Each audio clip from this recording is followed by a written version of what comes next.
Hello folks, we're here again. The rainbow keeps on growing. Still several characters are MIA. We haven't seen Hawkeye yet.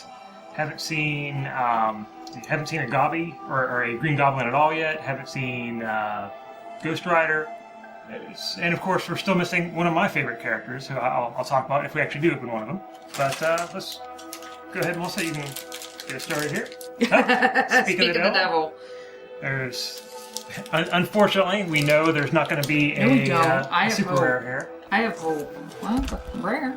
But yeah, the rare Norman Osborn, this one's really been eluding me for a long time. He seems like he should be good. I've been wanting to use them, especially now that we have all the allies that are sidekicks. So, mostly for his global, which is global pay bolt and knock out one of your sidekick characters to deal 2 damage to a target character. I mean, just being able to pick something off at will like that seems like it should be pretty handy. Oh, and hey, here we go again. 2 others we haven't seen yet. Got Hawkeye and Dr. Octopus. We have the uncommon Hawkeye and the common Dr. Octopus. Oh, there's somebody else we're missing. Hope. Green Goliath and Longbow this time. Yep, so I think we all know Hulk Green Goliath quite well. Boo. Yeah, he's probably still one of the most powerful cards in the game. And Melissa and I both spend a lot of time trying to fight against him, trying to figure out ways around him. And he's a jerk. So we got another person we haven't seen yet, Angel. Common Angel and uncommon Gambit. Another Gambit. Another Gambit, another War Machine. Common. Okay, Gambit. Alright, we have another appearance by the jerk Mr. Fantastic and Loki. Rare Loki and common Mr. Fantastic. So Rare Loki is actually one I was using for a long time when I first started as a means of control. He's actually a card that I've always liked. We now have similar abilities with Joker. So when fielded, choose an opposing character card, canceling all previous choices. Your opponent cannot field that character while Loki is active. This effect lasts until you field another Loki. So I used to always like getting Loki out, and invariably my opponent would always taunt it with the either Mr. Fantastic Global or with Phoenix's Global. But after Uncanny X-Men came out and we had the Ant-Man Global, I loved getting that taunted, and then my opponent said, okay, I let it through. Okay, I swapped his attack, you just took 8 damage. That's something I always loved early on. It gave them a unsavory choice to make. Ooh. Uh-oh. So yes, Colossus just so you know, I'm and just Ghost throwing Rider. this card away right now. Both common. Now, still, Colossus, here's one of the other things that made me fall in love with this game. Colossus is my favorite Marvel character, and quite possibly my favorite comic character, period. But even after I had all 3 rarities of him, I still got excited every time I opened the Colossus die. I'm really hoping he makes an appearance in another set, because really only his rare is a solid one in AvX. But still, I mean, I love Colossus. I love that die. It's actually still one of my favorite dice. Is that white with the red on it, and of course, I didn't grow up with the Red Scare deeply ingrained in my blood, so the hammer and sickle isn't as terrifying to me. But still, I always loved Colossus. Another Rogue and another Cyclops. Uncommon Cyclops and common Rogue. So we got 2 rares this time, still no rare Rogue.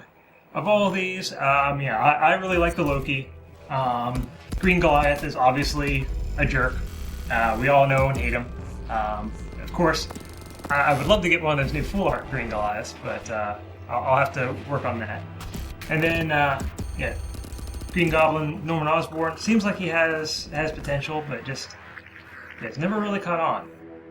I think we're almost halfway through this Gravity Feed, so we'll just get right to it. We'll go ahead and open the next pack. Alright, we got Goblin and the Shield. Which, that Goblin's always been good if you want to run flying sidekicks, where he gives the +1/+1 to sidekicks. So we got Nick Fury and Dr. Octopus. We've got common Doc Ock, uncommon Nick Fury. Oh, we got Nick Fury again. Venom. We got rare Venom. Ooh.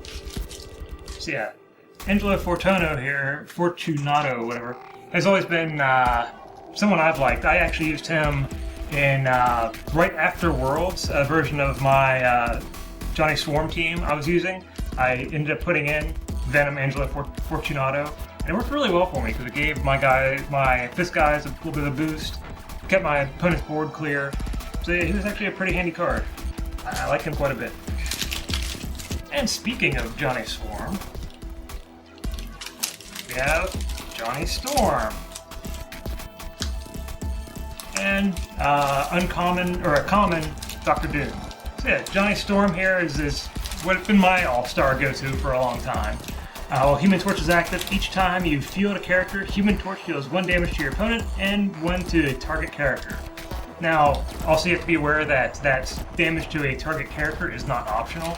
So if Human Torch and the things fielded are the only things out, and your opponent doesn't have anything out, you have to target your own guy. But still, I've always loved that card. He's served me well in the past, though. I've actually been trying to move beyond him lately.